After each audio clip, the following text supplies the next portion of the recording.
Ulit, sasali ako ng singing contest bukas ha. I-wish mo ako ng good luck.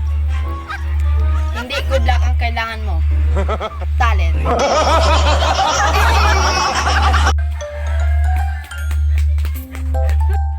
Aso na nga lang ang naghahabol sa'yo. Pinapalo mo pa.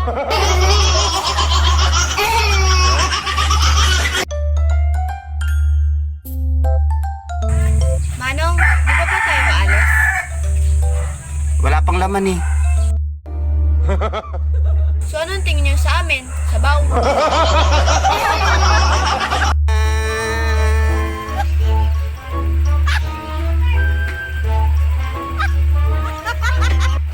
Oh, kamusta ang school? Tanong mo sa guard namin. Siya naman kasi nagbabantay eh. Wag na wag mo lalain ito school namin. Bakit school niyo ba may computer? Oo. School nyo ba may internet? Meron! Nakakakunik pa nga ako. Ang kaklase mo papanghi. Unlike you, your classmates are dwarf. Lo! Pag-away-away lang. Walang English yan.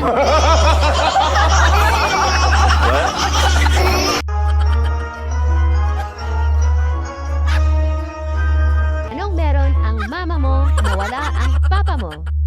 Kabit!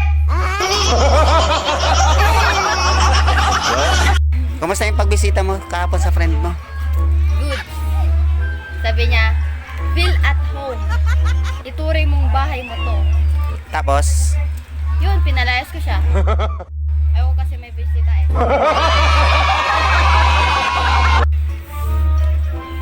Ulit, paano kung naging pulis ka na at ang aarestuhin mo ay si mama mo? Anong gagawin mo? Magtatawag ako ng backup. Dragon yun eh. Payad ko. 50. Ito na yung 50? Alam mo ba, Colette, nung panahon namin, yung 50 pesos kong dala, paglabas ko sa store, meron na akong 2 soft drinks, 1 balot ng biscuit, 2 malalaking chichirya, at maliit na cup ng ice cream. Siyempre!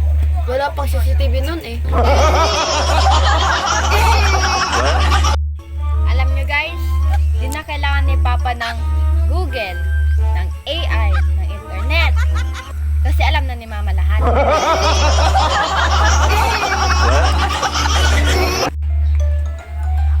Kaya si Tintin. Ay nako, yung anak ko na yan, tinawag ba naman akong impacto? Kaya asa na ba ang anak ng impacto na yan?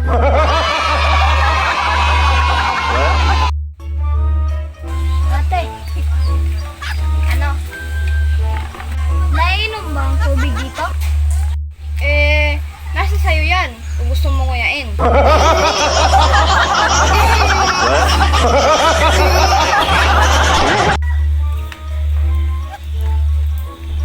Ito na ma.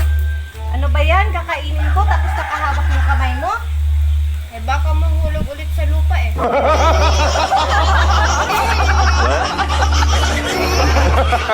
Tito Miray, ba't parang malangkot kayo? Nag-away kasi kami kagabi ni Mrs. Wala na atang solusyon to. Tito Miroy, hindi lang yan kasalanan ng isang tao. Matuto tayong tumanggap ng pagkakamali. Kung may kasalanan mga asawa mo, edi dami mo na rin yung nanay niya.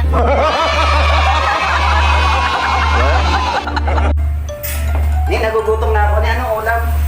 Mesa, pili ka lang. Walang hiya. Sardinas lang naman. Anong pagpipilian dito?